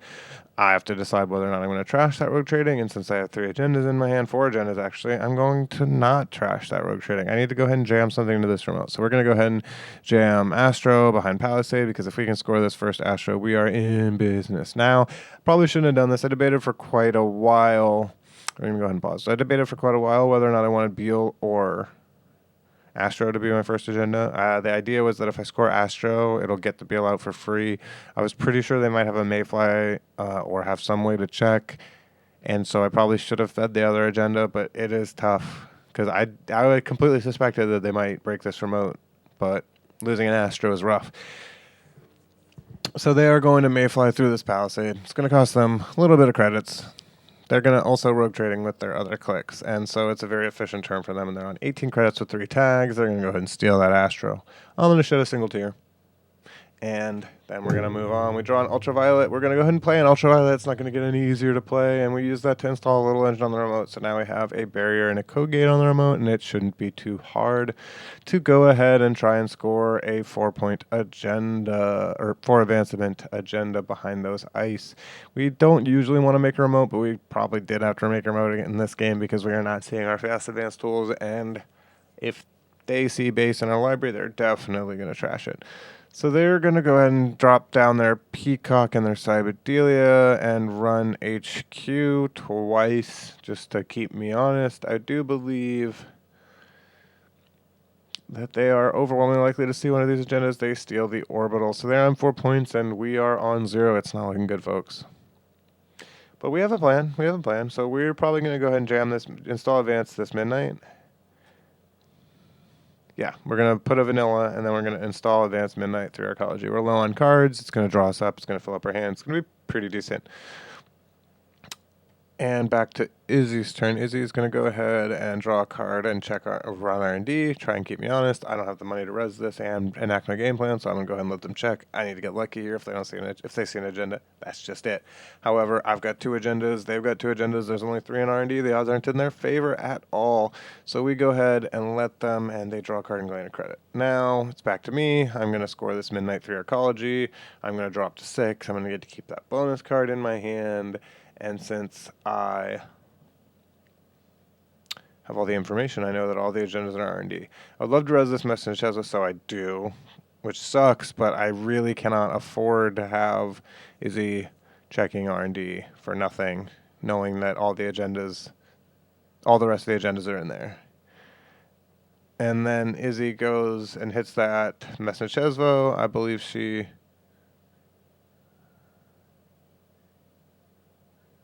breaks it and then clicks for credits, yes.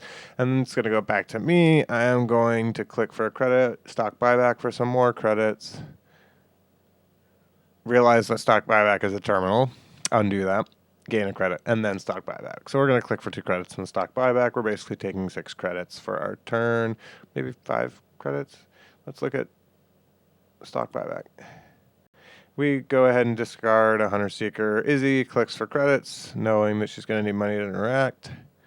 And then we are going to go ahead and install Arella Salvatore and base Chiraboga into this remote as bait. We desperately hope they run through it because we need to keep them off being rich. They're going to click for 2 credits, install the Aurora, and then inside job, the remote.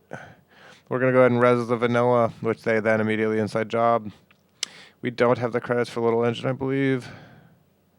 Do we? Oh, we do. We're going to res. So we res Little Engine. They pay for...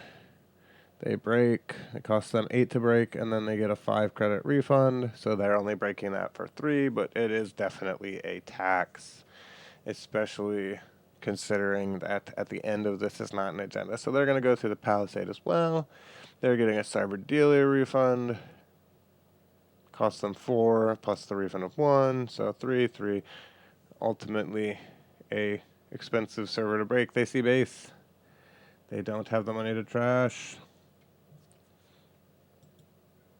So we had to spend money to keep them out. So we're gonna click for credit, and then we're gonna ice R&D just to be safe because we absolutely need to keep them out of R&D, and we can definitely afford to res this. Izzy's going to go ahead and click for a credit, click for a credit, click for a credit, and click for a credit. They know that they need money to interact and are behind. Their hand is not helping them. We're going to go ahead and do the same with clicking for credits. It's the name of the channel. It's what you got to do. Sometimes you just have to. You need money. And we're at a point where we know that once we get to a certain credit total, we will get to base Chiraboga, Arella Salvatore, just basically combo out. So we are basically kind of making sure we have enough money so that when we draw that second agenda that we are set up. And we're going to go ahead and install Nico and gain 2 credits. Again, we're just making money. We need enough money. We had a nice, powerful exchange in the mid-game, and if we don't have enough credits to close the game, we're just going to lose. Izzy rightfully runs and trashes Nico campaign, respecting the economy, and draws and starts clicking for credits.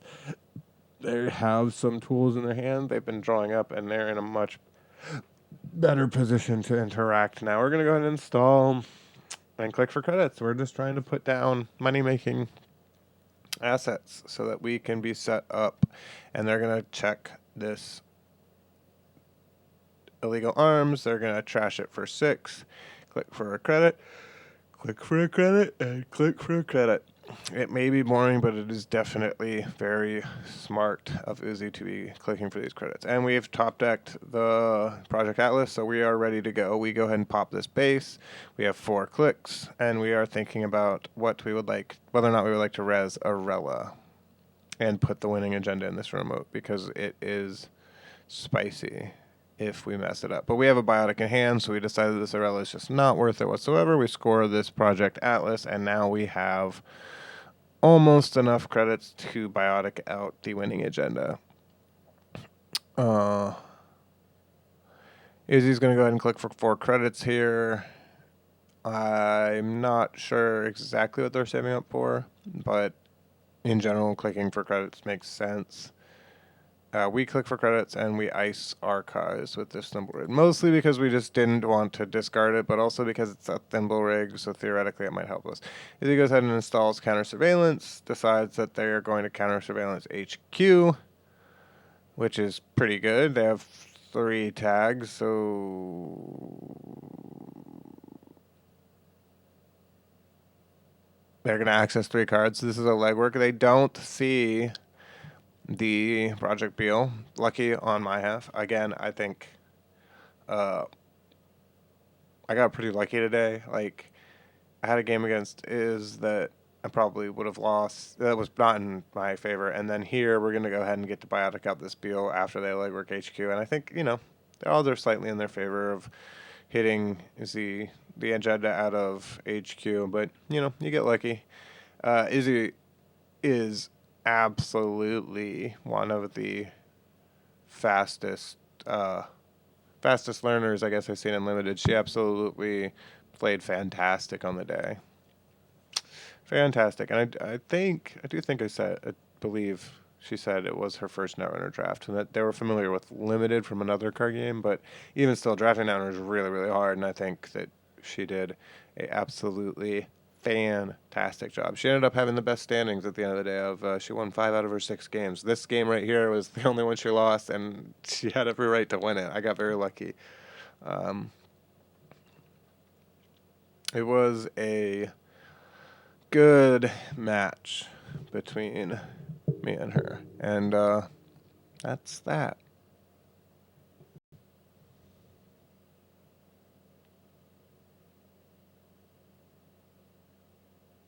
All right, here we are.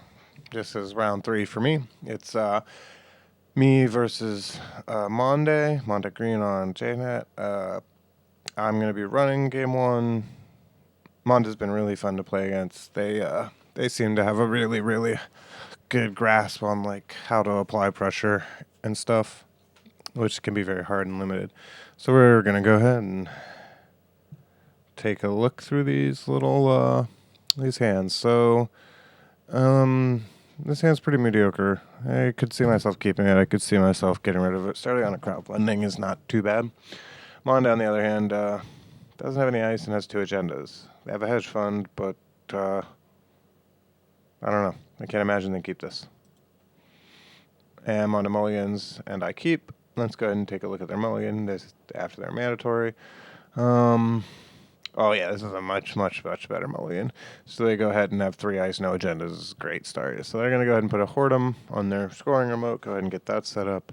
They're going to put a private contracts behind that, and then they're going to ice R&D, which makes a lot of sense to me. R&D is a very spicy server, especially when you know HQ is going to be safe. Might as well leave it open. We're going to go ahead and click for a card. It's going to be wild side. We're going to check R&D. We're going to hit this slot machine. Event.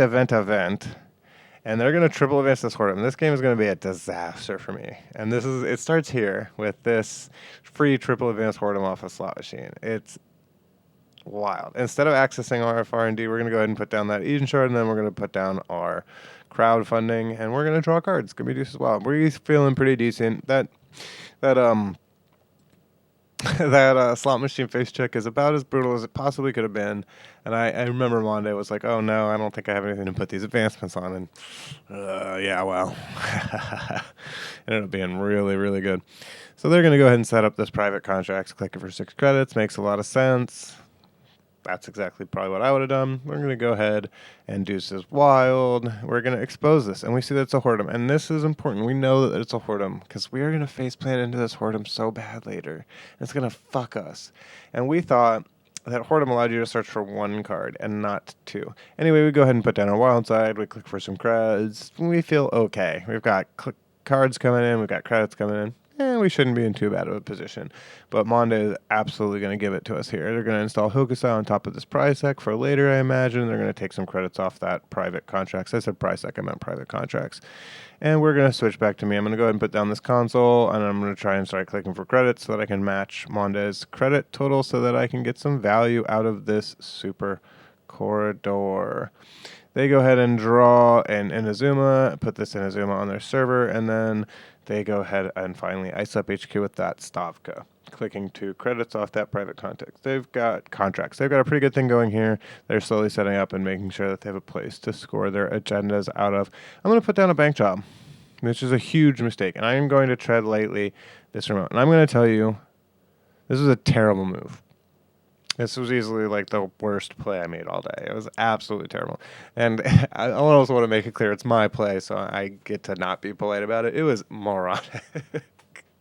I thought that I thought that they searched for 1 card when this was upgraded.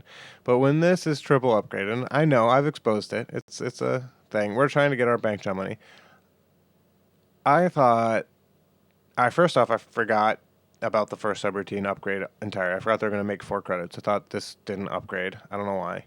I played a lot with this card. I just didn't think about it. And then the second subroutine I thought was search R&D for a card and the run. Instead, it's search R&D for 2 cards, which is so bad. I'm giving Monde 4 credits, 2 cards, and the run here, and I cannot break this if they end the run, which means I'm not ever going to get my bank job money either. Like, I fundamentally misunderstood some things and set myself up for failure here. And I was really, really hoping that they would not spend 7 credits on Whoredom here, but it was based off a bunch of faulty premises. And so Monda's going to snap res this Whoredom in my face, ruining my life, and I would have done the same. And all I have to say is that's Netrunner. Sometimes you forget card text and really, really mess up. But we are not going to take it back because we make mistakes. And sometimes I do like to take things back, and sometimes I don't. I flip-flop. But I'm not one of those people to hold myself to my mistakes. It's just like I did this to myself, and they probably thought, oh, I'm going to get to search for 2 cards. And they searched for luminal transubstantiation and an agenda. That's so great. But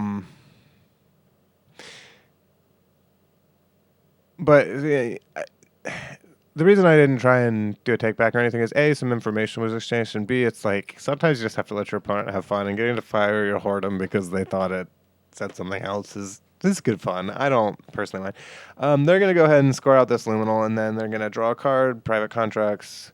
They're going to Psychokinesis, look at the top 5 cards of R&D, and then they're going to install this Brain Trust with Psychokinesis, which is going to go a long way for them. We're going to install Amakua. I don't think I should have installed this Amakua.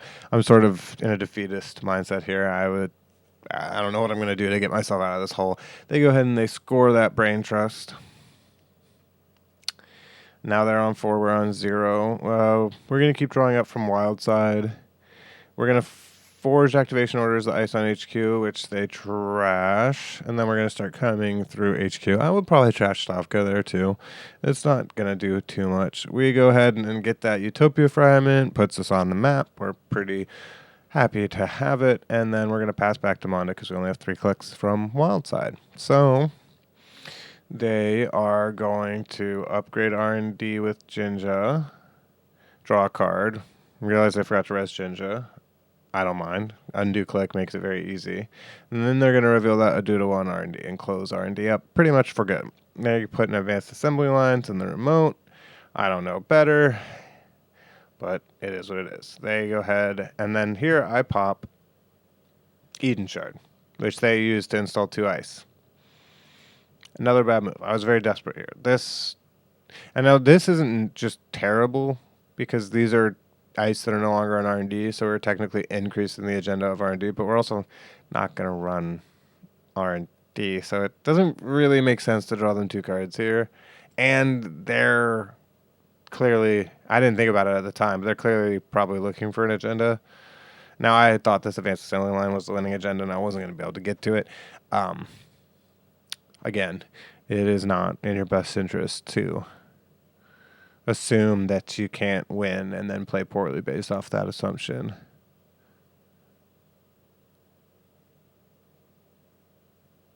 So we access a Trick of Light here. We discard a Divide and Conquer, and then we're going to go ahead and pass back to Monda, who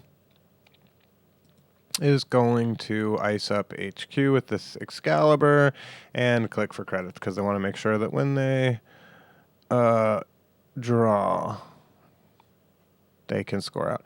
And we know HQ, that's what we're typing in the chat. We're just making sure we make as little mistakes as possible. We're going to go ahead and check this Excalibur. It's going to end the run. And then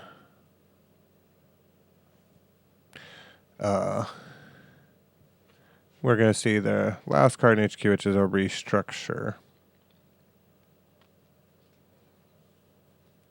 Making sure we keep track of all the cards. And they're clearly, from the vantage point we have now, looking for the last agenda to score because we stole their 5-3.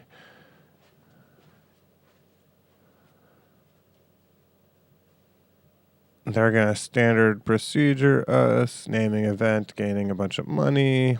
We're going to click for credits and discard down.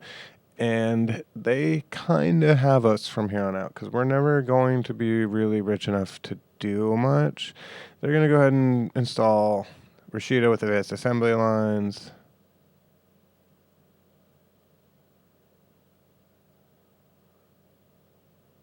Oh. That makes sense. So they go ahead and put Rashida down.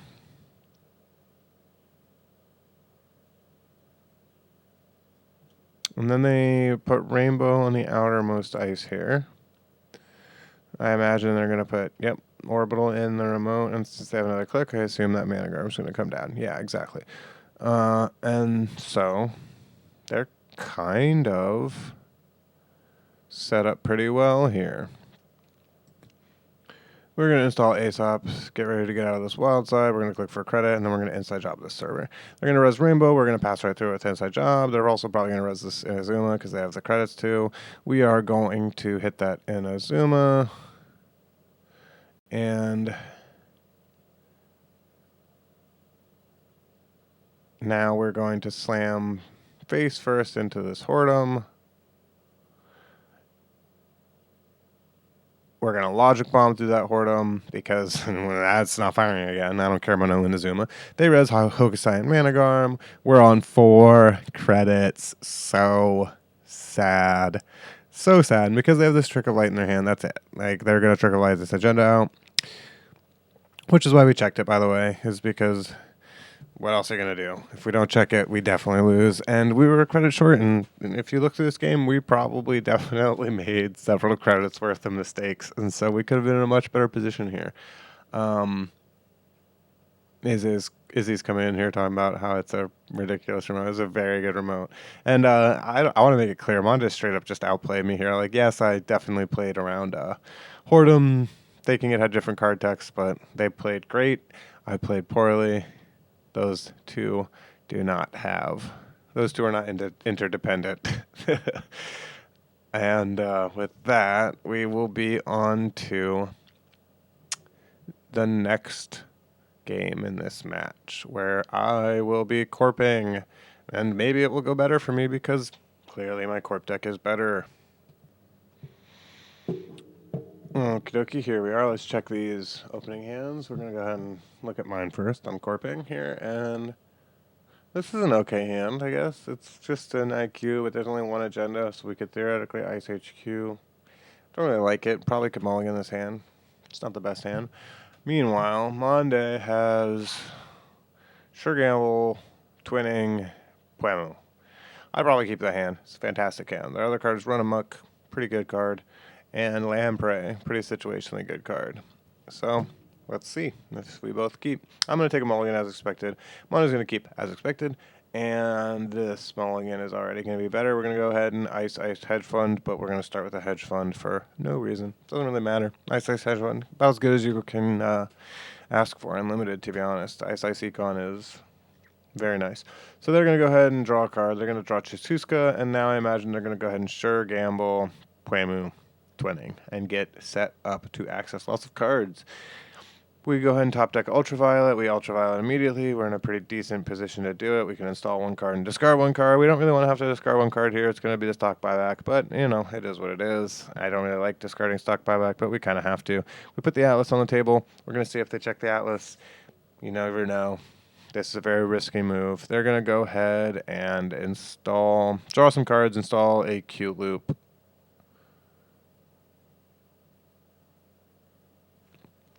And then we're going to go ahead and biotic out Project Yaga Uda from my hand, and it's going to be nice. We're going to go ahead and get it out of here, get 2 points on the map. We are flooding out pretty badly here. We have 2 agendas in HQ and this Atlas on the table that we are going to try and slow roll. They're getting their twinning built up. They're having no problem using Paladin Twinning to pay for stuff. They install a Boomerang on HQ, and they are ready to run. They run HQ. They do their Q loop. We res that Rainbow. They go ahead and break it with Boomerang and shuffle Boomerang back in. And they're going to go ahead and take a peek. We get lucky. They see Rainbow. They were 50-50 on an agenda. And then they use the twinning to access 2 additional cards, which is going to be Midnight 3 Arcology and Project Beal. You win some, you lose some. So now, this is fine. And we are going to do what we think is best here. And we're going to stock buyback, probably. We're going to draw stock buyback. Mandatory draw, stock buyback. Yeah, and so we're on 7 now. And we have a Astro in hand, which sets us up pretty decently.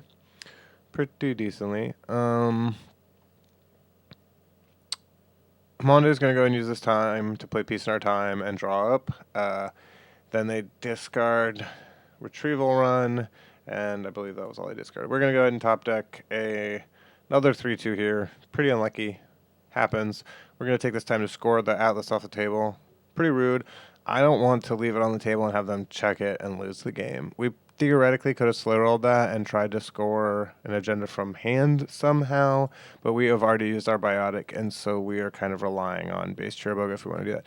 Back to Monde. Monde is going to go ahead and install their Technical Writer, Dirty Laundry through Archives to get their Q loop value, and then they're going to use their Q loop to install Trope, which they meant to do during the run, and then they're going to go ahead and draw another card, keep their grip full. And they have quite a nice grip. With Beth and the other utilities they have, they're very set up to keep control of this game. I want to make that clear. We're going to go ahead and mandatory. We're going to go ahead and draw another card. We're going to try and start protecting ourselves and setting up a remote, and we make the choice to put down an illegal arms factory and see how it goes. Mondo's going to draw, check server 3, see that it's an illegal arms, trash it because they have the economic advantage, and then they don't trash it. Oh, okay. I thought they did trash it here. That's my mistake. Anyway, they run R&D. And then they get their Q loop value. And we're getting pretty lucky here because we know that there are no agendas in R&D. And so every time they run R&D, it's pretty lucky for us. We see that there are 4 in square is than 3 in HQ. And so R&D has an agenda density of 0. And HQ has an agenda density of 3/5. And it's actually working out pretty well for us because either Monde is making sure that we don't draw into anything we need, or they don't think that we have agendas in HQ, which is a huge advantage for us because it buys us a lot of time. And I did not take advantage of that. They're going to go ahead and keep setting up here. They're going to use their plan money to install Darwin, set up Beth.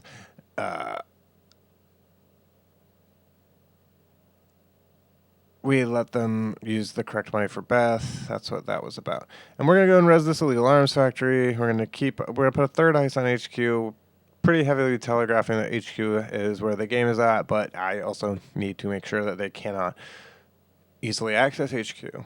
So it is what it is. We're going to ice that illegal arms set up to try and score out of that illegal arms server, and then we're going to draw a card because there's absolutely no downside. We should have probably been more aggressively drawing for base here, and we should have probably tried to protect base here because base is an R&D and base will win us the game if we can just defend it in a remote for one turn. But we didn't really think that through. And Monday's going to absolutely punish us for it. If I remember this game well, Monday rifles through R&D until they get to that base. Yes, and here they hit base, they trash base. Absolutely fantastic move. Very smart because that base is my second easy way out of this game. And they're going to keep hammering R&D here and make sure that we don't get to play any tricks on them. And in their defense, if I don't draw fast advance tools, I can't fast advance out. So we're going to keep trying to build this illegal arms server. We're going to put this ice on archives just to store it somewhere. I'm not sure why ice archives here. And then we're going to put down Arella. We should not have installed Arella. We actually installed Arella as bait, but didn't end up working out if I remember correctly. They're going to go ahead and play I've Had Worse, which draws them 3 cards, and then they're going to put down a telework, go to work, and then install Fermenter. So Mondo's rig is absolutely ridiculous. It's incredibly well set up, and they're going to have enough money to do anything they want for the rest of the game. And we have basically no plan here. We would love to somehow protect an agenda and score it, but against Mondo's increasingly ridiculous rig, it's going to become harder and harder. And so we are just going to click for credits and hope for the best. And they are getting an ostensible amount of drip at the beginning of the turn. They're getting their Darwin counter, they're getting their Pout and Puemu, they're getting their Beth, they're going to telework. they're installing Ice Carver, and they are running R&D. And Ice Carver is the one that reduces strength, right? Xanadu is the one that increases res cost. Yeah, I always get those cards mixed up. And it is what it is. I'm just forced to let them keep accessing R&D because I know that there are no agendas in there, and there's also no tools that they can trash in there anymore now that base is gone. But now that base is gone, I also don't know how I'm going to win this game, and I'm desperately trying to figure that out. It is not easy.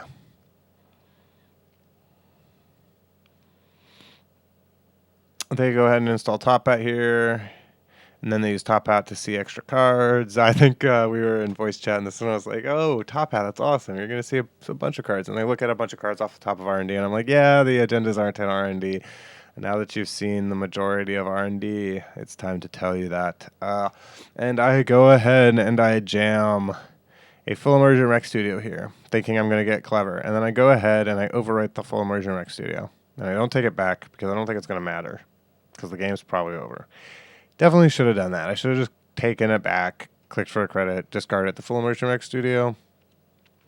When you have an opponent like Mondo that's kind enough to let you have takebacks and stuff like that, you should definitely take them and not be better than them. I kind of knew I was gonna lose this game, but it's still bad value because I could have had that credit and not looked like a fool. But instead, we installed an asset and then overrode it with an agenda, and then our opponent ran that agenda and stole it, which makes us look very foolish. But I had to jam the agenda. I had to either put it on the table or put it in the remote, because if I don't, I'm just going to lose eventually. Like, there's no time. Me and Wanda have a discussion about it after the game that, like, I just don't have any more time to waste. Like, the jig is up. If they don't check it, I can win, but they're going to check it. And it's just one of those situations, which is why I didn't bother to overwrite the rec studios, because I was convinced that there was nothing I could do. Monta absolutely stomped me in this match with very careful, considered play, which was good to see, because I've seen a lot of aggressive runners and aggressive corps in the cube because they're a little easier, a little more forgiving. But seeing, like, mid-range decks or decks that are not trying to win very early and are not necessarily trying to go super late is great. Like, they still had 10 cards left in their stack, and this deck, Mondo's deck, is absolutely fantastic. Personally, I think this kind of a runner deck is easily in the very good category, because, like, with the twinning specifically and, like, Paladin Playme, like, they're just gonna keep accessing 2 or 3 cards at a time whenever it's the most inconvenient for the corp. But those were my 3. That was my 3rd match. I got swept by Monde. They did a great job. And it was a pretty interesting match, all blunders of mine considered. I think, at least.